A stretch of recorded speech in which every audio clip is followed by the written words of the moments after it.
আসসালামু আলাইকুম, কেমন আছেন সবাই? আশা করি ভালোই আছেন। তো আজকে রান্না করলাম রুই মাছ ভুনা করলাম, লাউ চিংড়ি মাছ দিয়ে রান্না করলাম, ডাল রান্না করলাম আর ভাত। তো যারা আমার ফেসবুক পেজ থেকে দেখতেছেন তারা আমাকে ফলো করে পাশে থাকবেন, আর যারা আমার ইউটিউব চ্যানেল থেকে দেখতেছেন তারা আমাকে সাবস্ক্রাইব করে পাশে থাকবেন। সবাই আমাকে সাপোর্ট করবেন। যদি ভিডিওটা ভালো লেগে থাকে লাইক করবেন, কমেন্ট করবেন, আর যদি সম্ভব হয় শেয়ার করে দিবেন। তো এক চুলা ডাল আর এক চুলা ভাত বসালাম। ডালটা বলক চলে আসছে, ফুটতে থাকুক, হয়ে গেলে বাগার দিব। এখানে পেঁয়াজ আর রসুন নিলাম ডাল বাগারের জন্য। এই যে ডালটা হওয়ার পরে আমি ঘোটা দিছি, দেওয়ার পরে এটা এখন ঢেকে রাখছি, বাগার দিব। যে এখন দিয়ে দিব ডালের মধ্যে।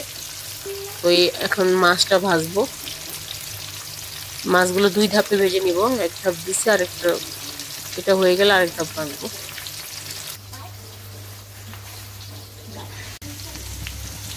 মাছগুলো ভাজা হয়ে গেছে, এখন আমি পেঁয়াজ আর তেল দিলাম মাছটা ভুনা করার জন্য।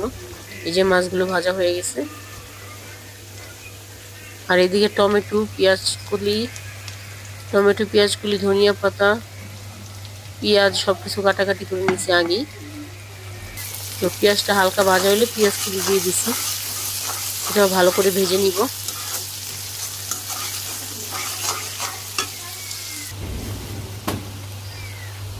টমেটো দিব,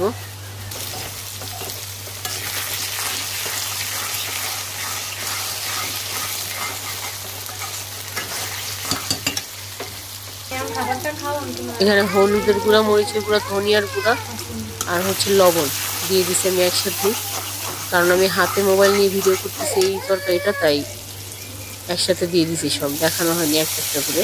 এখন অল্প একটু পানি দিয়ে মশলাটা ভালো করে কষাবো।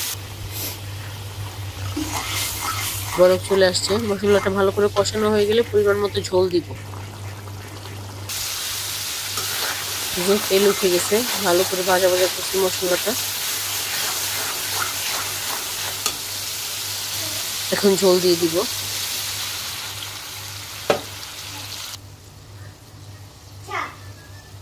বলক চলে আসলে ভাজা মাছগুলো দিয়ে দিব এর মধ্যে, আর আস্তা কাঁচামরিচ দিব,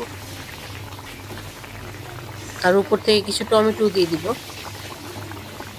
যেন আস্তা থাকে এই টমেটোগুলো। ধনিয়া পাতা দিব।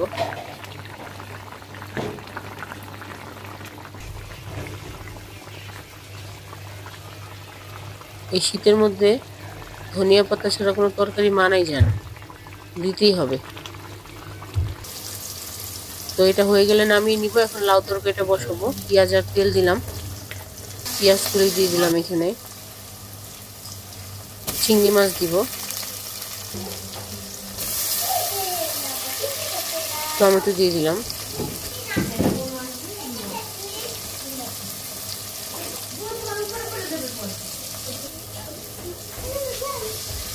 লবণ আর হলুদের গুঁড়া দিচ্ছি। এখানে মরিচের গুঁড়া অ্যাড করবো না, কারণ লাউ তরকারি ঝাল হলে মজা লাগে।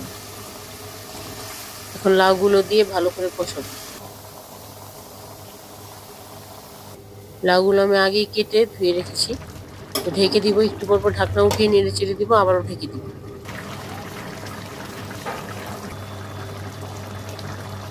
এখন কাঁচামরিচ দিয়ে দিব।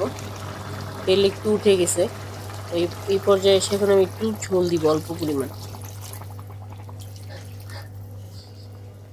তারপর ধনিয়া পাতা দিয়ে দিব।